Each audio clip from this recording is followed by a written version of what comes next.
내가 말하는 그 성읍을 멸하지 아니하리니 그리로 속히 도망하라. 내가 거기 이르기까지는 내가 아무 일도 행할 수 없노라 하였더라. 그러므로 그 성읍 이름을 소알이라 불렀더라. 아멘. 좋으신 아버지 하나님 감사합니다. 오늘도 우리를 이끌어서 주의 제단에 하나님의 음성을 들려주시니 감사를 드립니다. 일찍이 모세의 마음을 감화 감동하신 하나님, 오늘도 말씀을 전하거든 우리의 마음에 임하셔서 우리의 마음을 감화 감동하시고 우리 귀를 열어 하나님의 그 정면 음성을 듣는 시간.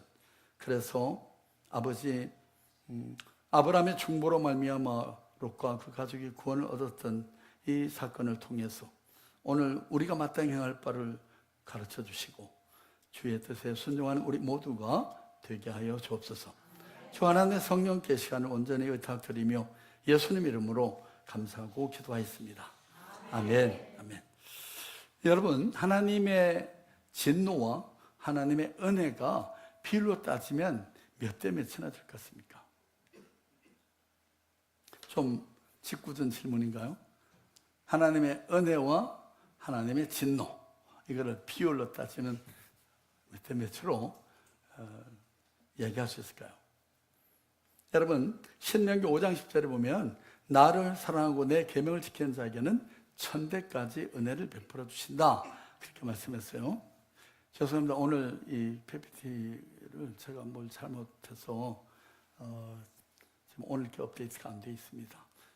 그냥 오늘은 PPT, 지금부터는 PPT 무시하고 말씀을 전하겠습니다. 민수기 14장 15절에 18절에 보면 형벌 받을 자는 결탄코 사하지 아니하고 아비의 죄악을 자식이 갚아 몇 대까지? 3, 4대까지 이르게 하리라. 자, 그러면 하나님의 은혜는 1000대고 하나님의 저주는 3, 4대. 그러면 3, 4대 대 1000, 그럼 얼마죠? 약 300대 1, 250대 1 그렇게 되죠. 네.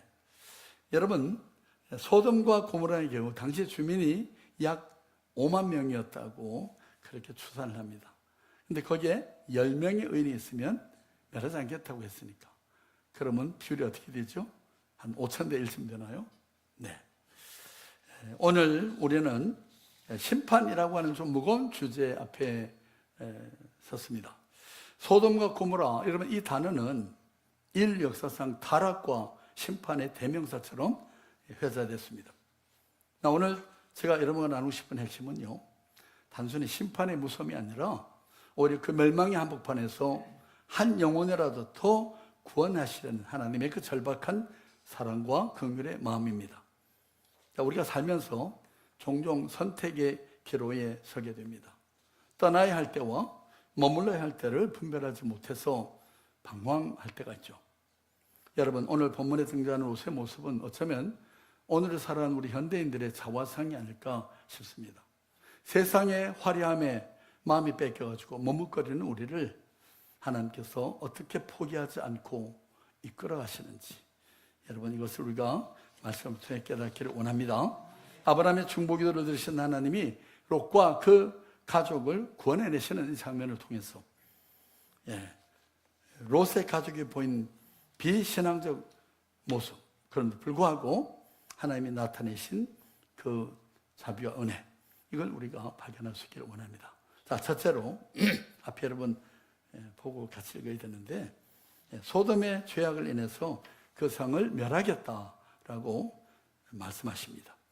여러분 13절 22절을 같이 볼까요? 그들에 대하여 부르짖음이 여호와 앞에 크므로 여호와께서 우리로 이곳을 멸하러 보내셨나니 우리가 멸하리라. 22절, 그리고 속히 도망하라. 내가 거기까지는 내가 아무 일도 행할 수 없노라 하였더라. 그러므로 그 성 이름을 소알이라 불렀더라.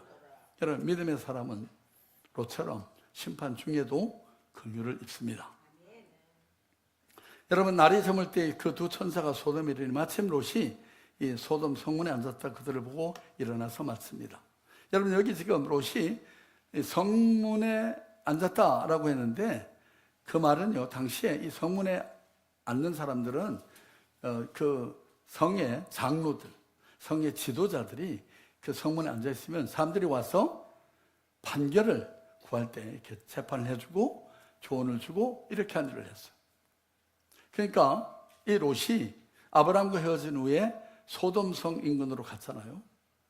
곧이어서 소돔성 내로 들어갑니다. 14장 12절을 보면. 그리고 오늘 19장 1절에 보니까 드디어 소돔 성문에 앉았습니다. 여러분, 이 죄의 점진적인 과정을 우리가 여기서 보게 되는데요. 급기야 이 사악한 도시의 중요 직책까지 맡았습니다. 여러분, 모든 범죄는 쉽게 작은 것으로부터 시작이 됩니다. 아마 이 정도야. 다들 하는데 뭐 이런 거죠. 여러분, 그 운명의 날 밤에도 그 성읍에 재난이 닥쳐 있다는 어떤 징후도 보여지지 않았습니다. 일상의 매너리즘에 빠져서 늘 해오던 일들은 계속됐습니다. 롯은 자신의 삼촌 아브라함의 중보기도에 의해서 하나님의 주목의 대상이 되고 있다는 사실을 전혀 의식하지 못한 채로 지내고 있었습니다. 그런데 여러분, 이 천사들이 롯의 집을 찾아온 이 모든 일련의 과정은 다 뭐죠? 아브라함의 중보기도를 드신 하나님이 그 롯의 가정을 구원해내기 위해서 방문하신 겁니다. 그날따라 성문으로 들어오는 이 예사로워 보이지 않는 방문객들을 보는 순간에 롯이 정중히 그들을 자기 집에 모셔드립니다. 이 롯의 모습을 보면서 여러분, 누가 생각이 납니까? 아브라함의 모습이 생각납니다. 아마 아브라함 곁에서 보고 배운 것이 있어서 아마 그렇지 않았을까 싶습니다. 성읍의 사악한 향락 문화에 비춰볼 때 이 롯의 손대접의 자세는 굉장히 파격적이다 말할 수가 있습니다. 손님을 맞아들인 롯이 직접 모교병을 구워서 대접을 합니다. 아무튼 그의 섬김의 태도 때문에 베드로후서 2장 7절에는 롯을 의로운 롯이라고 표현하는 것을 보게 됩니다. 여러분, 롯이 의로운 사람으로, 그래서 죄악이 가득한 성에서 고통을 당하면서 이러다가 무슨 일이 곧 일어날 것 같아, 이렇게 살아서는 안 되는데 하는 그런 마음이 있었을 것입니다. 박차고 나오지 못하는 그런 상태에 있었던 것 같아요. 여러분, 오늘날 우리 많은 그리스도인들의 입에서 세상이 어떻게 이렇게 되지, 이렇게 돌아가지, 뭔가 큰일이 일어날 것 같아. 대소 선지서들을 이렇게 잘 아는 저 같은 경우는 정말 마음이 막 두려움이 있습니다. 하나님이 예비하신 주에 다시 오실 때가 임박한 그런 역사의 징후들이 우리 속에서 막 일어나거든요. 기회가 주어지면 제가 이 종말론에 관한 메시지를 이제 좀 전해드리겠다는 생각이 드는데요. 정말 이 시대는 우리가 자다가 깰 때가 된 것 같습니다. 멸망의 순간에 그럼에도 불구하고 그가 구출받은 것은 누구 때문이에요? 아브라함의 중보기도 때문이었습니다. 여러분, 롯에게 있었던 그 한 가지 불꽃 같은, 신랄 같은 그것은 바로 손님을 이렇게 지성으로 대접하는 데 있었습니다. 여러분, 마가복음 9장 41절에 보면 누군지 너희를 그리스도에 속한 자라 하여 물 한 그릇을 주면 내가 진실로 너에게 이르노니 제가 결단코 상을 잃지 않는다, 그렇게 말씀합니다. 여러분, 작은 일 하나에도 하나님 반드시 큰 복을 내리겠다고 약속해 주십니다. 가족이나 자기 생명보다 손님을 더 귀히 여기는 이 모습, 그것이 마지막 한가득 그에게 의가 됐습니다. 여기서 귀중한 진리 하나를 발견하는데요, 여러분 잘 들으세요. 사람은 아무리 허물이 많고 부족해도 하나님 보실 때 어느 합당한 구석 한 가지만 있어도, 하나님 기뻐할 만한 요소 하나만 있어도 하나님은 그 전 인격을 받으시고 사랑하십니다. 그래서 그 허물 모두를 몽땅 덮어주세요. 여러분, 허물과 실수 투성이었던 그런 아브라함, 그죠? 또 여러분, 이삭은 어땠습니까? 양보하기를 잘했어요. 누가 와가지고 이 우물 내 거야 그러면 싸우지 않고 넘어가자 그러고 다음 넘어가서 이렇게 또 우물을 팠어요. 그런 모습. 야곱은 어땠습니까? 참 야비하고 속이기도 잘하고 그런 어떤 인성을 보면 영 그런 것 같은데 한 가지 좋은 점이 뭐죠? 하나님께 주시는 축복을 사모했습니다. 그렇죠? 장자권을 귀히 여겼어요. 네. 모세는 온유함이 지면의 모든 사람을 승하다 그랬습니다. 네. 온유함. 다윗은 어땠죠?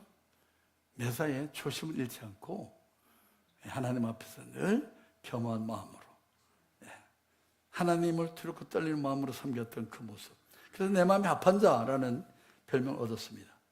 요셉은 정원한 마리아 임신 사실을 알고도 무슨 그럴 만한 이유가 있겠거니.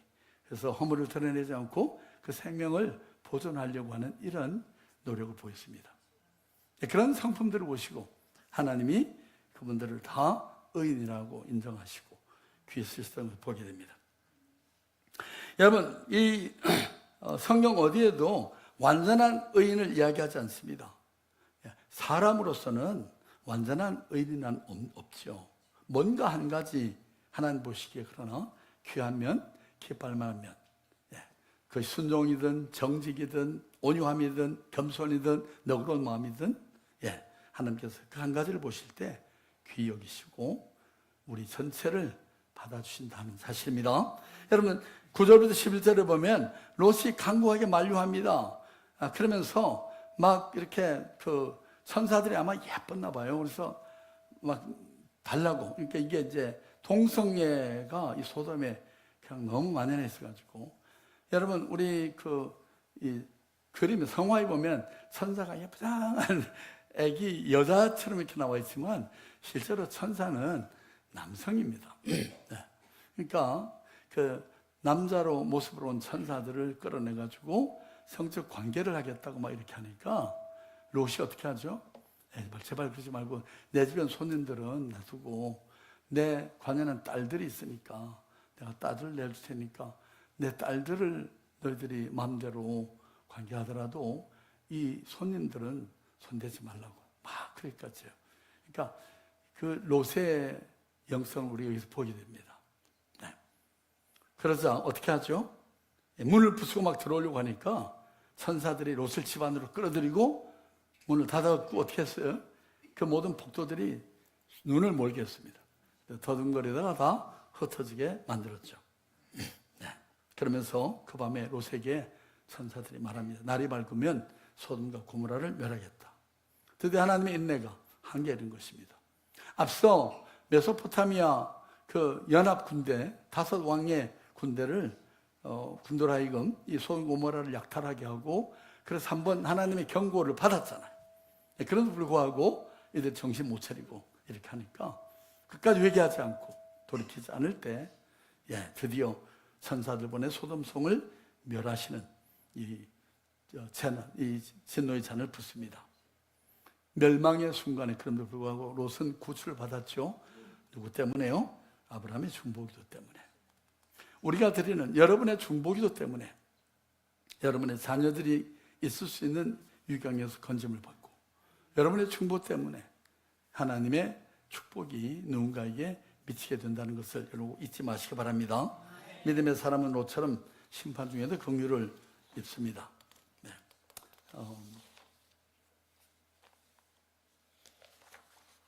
자, 두 번째, 산으로 도망해서 멸망함을 면하라 라고 말씀합니다. 우리 17절을 같이 읽을까요? 17절 말씀 시작. 그 사람들이 그들을 밖으로 이끌어낸 후에 이르되 도망하여 생명을 보존하라. 돌아보거나 들에 머무르거나 하지 말고 산으로 도망하여 멸망함을 면하라. 여러분 믿음의 사람은 죄의 삶을 속히 떠나야 합니다. 동이 트자마자 사태가 급박하게 돌아갑니다. 성읍의 파멸에서 벗어나기 위해서는 한순간도 지체할 수가 없습니다. 그러나 롯과 그의 가족은 좀처럼 도망갈 엄두를 내지 못합니다. 왜 그랬을까요? 이제까지 익숙했던 삶, 그리고 그 호화로운 그런 저택에서 모든 것을 누리고 살던 그 모든 게 너무너무 없어서는 안 될 것처럼 여겨진 거죠. 이제 다 버리고 떠나야 한다고 생각하니까 도무지 발걸음이 떨어지지 않는 것입니다. 갈피 잡지 못하고 우왕좌왕하는 롯과 그의 가족. 가까스로 피할 수 있었던 것은 여호와께서 인애를 더하사, 여기 그렇게 되어 있습니다. 여호와께서 인애를 도와서 방문객들로 하여금 그들을 강제로 이끌어내도록 하신 겁니다. 롯과 그의 가족을 이끌어낸 이후에 그의 간청대로 소알 땅으로 가도록 허용해 줍니다. 그러면서 절대로 뒤를 돌아보지 말라고 말합니다. 안타까운 것은 그 가족 가운데 누가? 롯의 아내가 도망가다가 왜 돌아봤을까요? 그 아내가. 여성분들이 확실히 좀 호기심이 많은 것 같아요. 궁금하기도 하고, 그리고 궁금도 궁금이지만은, 우리 집, 그 아름다운 정원, 도대체 어떻게 되나, 우레 소리 같은, 이런 지진이 울리는, 이런, 지축이 울리는 이런 소리들이 들리는데, 우리 집이 과연 어떨까? 그 과거의 삶에 대한 연연 때문에, 몸을 돌려본 거죠. 여러분, 성도의 삶은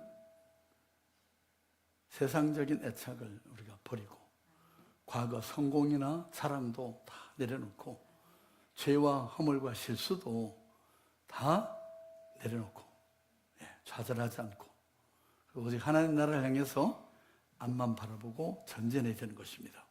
누가복음 9장 62절에 손에 생기를 잡고 뒤를 돌아보는 자도 내게 합당치 않고 라고 말씀했습니다. 또 누가복음 17장 32절에는 롯의 처를 생각하라. 세상 유혹에 매료되어서 뒤돌아보는 것이 얼마나 무서운 결과를 가져오는지를 말씀합니다. 여러분, 뒤돌아보지 말라. 이 말과 함께 22절에 보면 내가 완전히 피하기까지는 내가 아무것도 행할 수 없노라. 그렇게 말합니다. 이게 제가 PPT에 올렸었는데 이게 없어가지고요. I have decided to follow Jesus 하는 그 찬양 있잖아요. 우리 한국말에 어떻게 되죠? 세상 등지고 십자가 보내, 세상 등지고 십자가 보내, 세상 등지고 십자가 보내, 되돌아서지 않겠네. 주님 뜻대로 살기로 했네. 주님 뜻대로 살기로 했네. 주님 뜻대로 살기로 했네. 뒤돌아보지 않겠네. 그런 찬양하죠. 뒤돌아보지 않는 말과 함께 들에 머무르지 말고 산으로 도망하라 라고 말합니다. 여기 들은 순례길의 그럴듯한 유혹의 자리, 미혹과 호기심의 자리를 예표하는 것이다 볼 수 있습니다. 그러나 그곳은 성도가 머물러서는 안 되는 곳이라고 말합니다. 보기에 편안해 보이고 성공을 가져다 줄 것처럼 좋아 보이지만 결국 사단이 입에 놓은 덫이요 올무가 될 수 있기 때문에 그렇습니다. 여러분, 산으로 도망하라 했는데 산은 하나님이 거하시는 곳의 상징입니다. 그래서 제가 인보케이션 읽었죠. 시편 121편 여러분 1, 2절에 보니까 내가 산을 향하여 눈을 들리라. 나의 도움이 어디서 올꼬. 천지 지으신 여호와 우리 하나님이 계시는 곳. 그래서 오늘대로 산을 보라고 말씀합니다. 여러분 24절로 26절에 보니까 지금 재난이 임한 장면이 기록이 되어 있습니다. 한번 볼까요? 24절에서 26절. 여호와께서 하늘 곧 여호와께로부터 유황과 불과 소돔과 고모라의 비같이 내리사 그 성들과 온 들과 성에 거주하는 모든 백성과 땅에 난 것을 다 엎어 멸하셨더라. 롯의 아내는 뒤를 돌아보았으므로 소금 기둥이 되었더라. 여러분, 이 장면을 읽으면서 어떤 장면이 연상이 되죠? 지금 말이죠. 화산이 폭발하고 여기 중동은 여러분 기름이 많은 곳이잖아요. 오일이 역청이 거기에 불이 붙어가지고 불 붙는 이런 모습들. 여러분 이번에 미군이 이란에 들어가지고 이스라엘 폭격기들이 정유소 이런 데서 폭격하니까 어때요? 그냥 불바다가 되잖아요, 그죠? 그런 화산이 폭발한 이런 모습이었으라는 생각이 듭니다. 옛 소돔과 고모라 추정되는 이 사해바다 주변에 지금도 소금산들이 많습니다. 높이가 210m, 그리고 길이가 8km나 되는 건 소금산이 있고요. 사해의 증발 원인, 이것을 뭐 여러 과학자들은 염분 누적으로 생겼다 뭐 이런저런 소리를 하지만은 오늘 우리가 성경에서 볼 때 이 소금 기둥 이것들이 뭐 아마 사막지대니까요, 그죠? 거기에 그 염분들이 이렇게 쌓여서 형성된 그런 소금산들이 아니겠는가 하는 생각을 해보게 됩니다. 그 중에 하나가 현재도 그냥 로세 안에의 것이다 이렇게 해가지고 그 이스라엘 성지 순례 여행 온 사람들한테 이렇게 돈벌이 사람들 쓴다고 하는데요. 네. 예수님 마지막 때에 대한 경고의 말씀에서 그때 노아의 때에 된 것 같이 같겠고 롯의 때와 같겠다. 누가복음 17장에서 그렇게 경고하셨습니다. 여러분, 의로운 하나님께서 의로운 롯을 진노의 심판에서 건져내신 것처럼 예수 그리스도의 피로 의롭다함을 받게 된 저와 여러분들, 우리의 의는 믿음으로 말미암아 하나님께 거두신 의입니다. 예수님의 십자가에서 이루신 그 구원의 은혜로 말미암아 주어진 의죠. 이 예수님의 피로 사신 우리들을 환난 중에서 하나님이 건져내실 것입니다. 제가 종말을 이야기하면서 저의 그 입장은 환난 중 휴거를 제가 믿는다고 그랬어요. 그러니까 극심한, 그러니까 계시록에 보면 대접 심판, 7인의 심판이 있고, 이게 왜 하울링이 생기지? 7 나팔, 그리고 마지막 7 대접 심판이 있는데, 제 관점으로는 7 대접 심판은 우리 그리스도인에게는 해당이 없는 심판으로 생각이 됩니다. 여러분, 대접의 의미가 뭐죠? 이는 뭐죠? 이는 임봉, 이렇게 도장을 찍어서 봉한 것을 여는, 비밀이 열려지는 그런 심판이고, 나팔은 뭐예요? 경고하는 거잖아요. 아니면 그 승리를 선포하고 그럴 때 나팔을 불었어요. 그러니까 이 나팔 심판은 지상의 모든 인생들에게 다가올 이 마지막 최후 심판을 깨닫도록 알리도록 하는 그런 용도로 주어진 것이라 생각하고요. 그 다음에 대접은 뭐예요? 대접. 여러분, 이거 컵이지만 대접에 물이 담긴 걸 부으면 어떻게 돼요? 그냥 폭포처럼 쏟아 부어지잖아요, 일거에. 그러니까 이 대접 심판의 심판들은요, 마지막 지구상에 남겨져 있는 이 저주받은 죄로 말미암아 하나님의 심판을 받게 되는 사람들에게 부어지는 것들입니다. 그래서 그 직전에 제가 생각할 때는 우리 믿는 사람들이 들려서 공중으로 올라가게 될 것을 말씀하셨어요. 그래서 공중 혼인잔치를 신랑 되신 예수께서 다시 오실 때 그 신랑이신 예수님을 맞이하는 공중 혼인잔치에 참여하게 될 것. 지금 우리 이 소돔과 고모라의 심판에서 롯이 건진받는 이 장면이 그 바로 장차 임하게 될 최후 심판, 그 마지막 인류에 부어질 그 심판의 때에 일어날 일과 예표처럼 이렇게 여겨진다고 생각이 됩니다. 네. 자, 마지막으로 내게 속한 자들은 다 성 밖으로 끌어내라 라고 말씀합니다. 12절을 같이 읽죠. 시작. 그 사람들이 롯에게 이르되 이외에 내게 속한 자가 또 있느냐? 내 사위나 자녀나 성중에 내게 속한 자들을 다 성 밖으로 이끌어내라. 여러분, 영혼 구원의 사명을 우리가 생각해야 됩니다. 임박한 진노에 대해서 우리가 아는 우리들이 우리 삶의 주변에 아주 믿지 않는 사람들을 그대로 보고만 있어서는 안 되겠죠. 그죠? 날이 밝으면 소돔 고모라를 내가 멸하리라 라고 하셨을 때 내게 속한 자들을 다 성 밖으로 끌어내라. 여러분, 롯이 그 밤에 가능한 많은 사람들에게 이야기하셔야 되겠죠. 그죠? 만일 여러분 그런 일이 있어는 안 되지만은 이제 내일에 월요일 날에 김정은이가 탱크 몰고 내려온다더라. 이게 내가 이 비밀을 알아. 근데 오늘 예배 마치고 여러분 뭘 해야 되죠? 아니, 그걸 확실하게 알면 뭘 해야 될까요? 누가 혼자 보따리 싸고 준행랑을 칠 사람이에요? 여러분, 특히 이기적인 사람은 혼자 살궁리 하겠죠, 그죠? 보따리 써가지고 몰래 도망갈 생각할 텐데, 진짜 여러분이 구원에 대한, 이웃 형제들을 구원하는 사명감을 가진 사람이라면 어떻게 할까요? 막 쫓아다니면서 막 내일 정은이가 미쳐가지고 내려오는데 빨리 갈 준비해야 돼. 그렇게 하고 도로가 막히기 전에 빨리 어딘가를 가야 되겠죠, 그죠? 다 우리는 성전을 지키고 여기서 죽겠네, 다 그렇습니까? 그래서 이런 얘기하면 안 되죠. 제가 시간이 많이 가기 때문에. 아무튼 그 밤에 이제 천사의 고지를 받고 롯이 막 사람들에게 얘기했겠죠, 그죠? 이런 롯이 뭐 자기 혼자만 살 꿈이 찾았겠습니까? 그런데 여러분, 여기 롯의 이야기를 듣는 사람 가운데서 딸들과 사위가 있는데 이 사위들조차도 이 롯의 말을 귀담아 듣지 않습니다. 에이, 아버님, 장인어른 뭐 설마 그런 일이 있으려고요?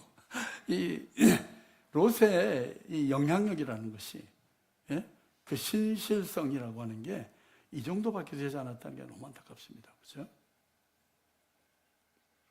그 말을 들은 사람, 그의 직계 가족 가운데서도 다 되지 못했습니다. 이 비극적인 현실 앞에서 참 안타까움을 느끼게 됩니다. 성의 재판관 자리에 앉긴 했지만은 그의 대외적인 교분 관계 영향력은 극히 형식적이고 제한적이었음을 알 수가 있습니다. 이제 묻습니다. 저와 여러분의 삶은 어떻습니까? 여러분의 말에 귀 기울여줄 사람은 얼마가 됩니까? 진짜 여러분 이 세상에 종말이 오는 것을 알고 여러분 삶의 주변의 사람들에게 이야기할 때 이분이 얘기하는 거라면 글쎄 좀 귀담아 들어야지, 그럴 수 있는 사람들이 여러분 삶의 주변에 얼마나 있을까요? 아이고, 저분 얘기하는 건 전부 딴 세상 얘기같이 이런 얘기만 해. 그리고 믿을 게 없어. 그런 반응을 혹시 나타내지 않나요? 만약 하나님에게 멸망을 요구하셨다면 과연 몇 사람에게나 여러분 이 사실을 알릴 수가 있을까요? 그리고 과연 얼마나 많은 주의 사람들이 내 말을 신뢰하고 들어줄까요?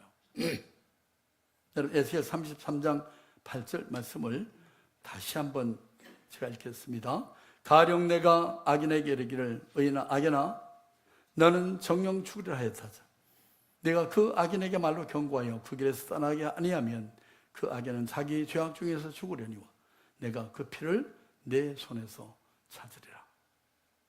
여러분, 우리 영어 표현에 accountability라는 단어가 있어요. 우리는 우리의 삶의 주변인들에 대한 책무가 있습니다.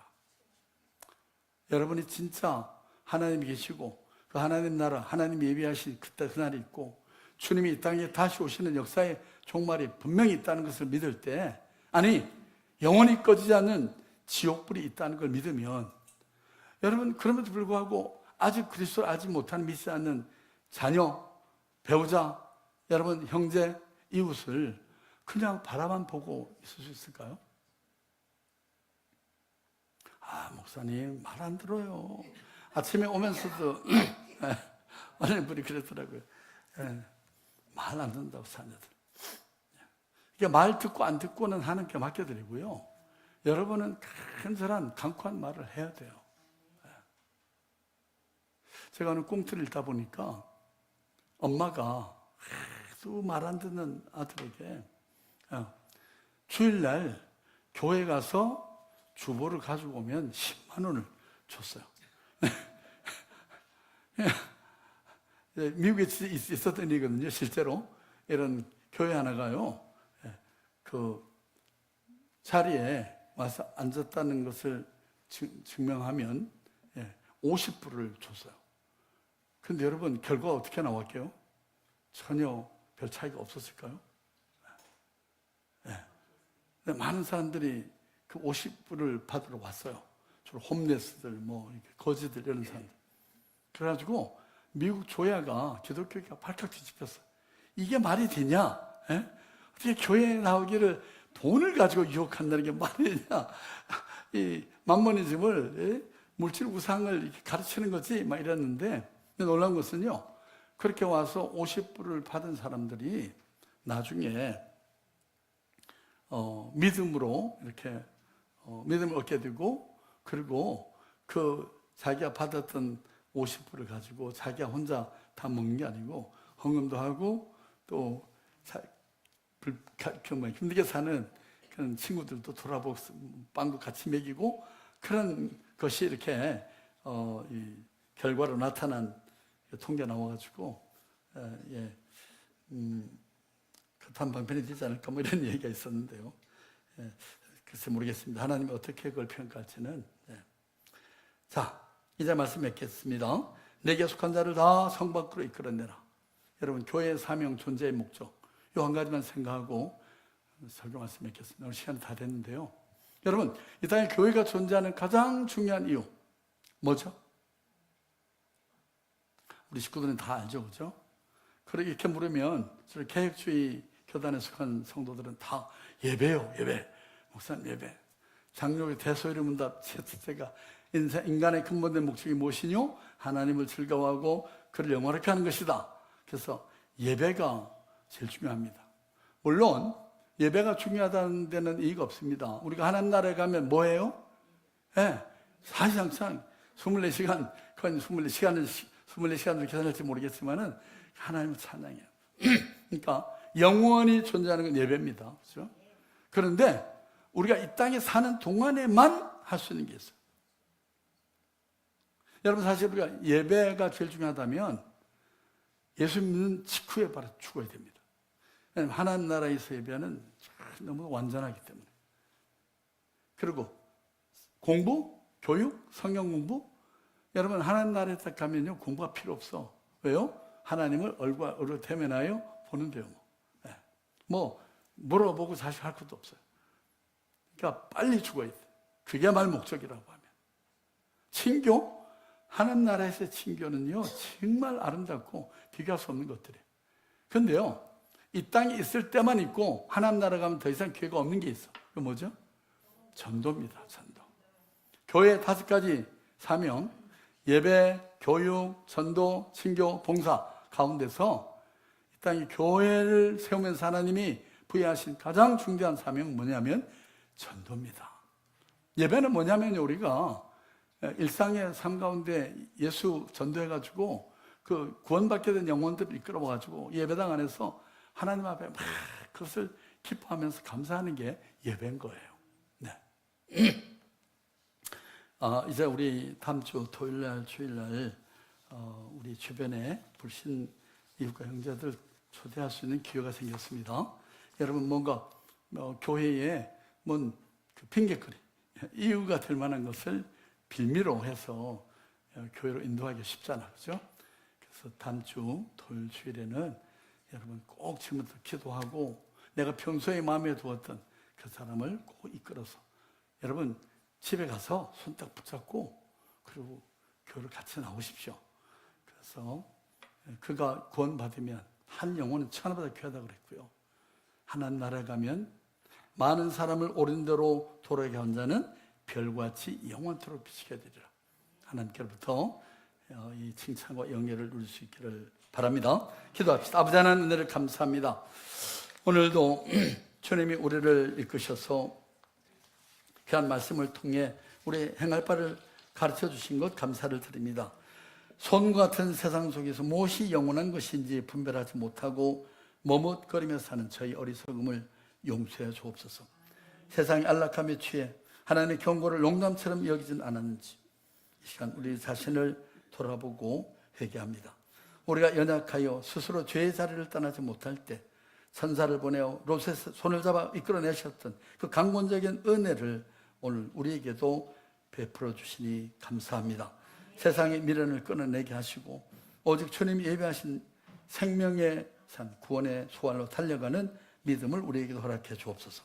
결코 뒤를 돌아보지 않게 하시고 앞서가시는 주님의 모습만 바라보며 아버지 좌로나 우로나 치우치지 않고 믿음의 정로를 따라 끝까지 완주하는 우리 모두가 되기를 원합니다. 우리 죽기까지 사랑하셔서 못 박힘으로 우리를 건져주신 예수 그리스도의 존귀한 이름으로 기도했습니다. 아멘. 우리 찬송 부르겠습니다. 지금 이 PPT가 작동이 안 됐어요. 330장.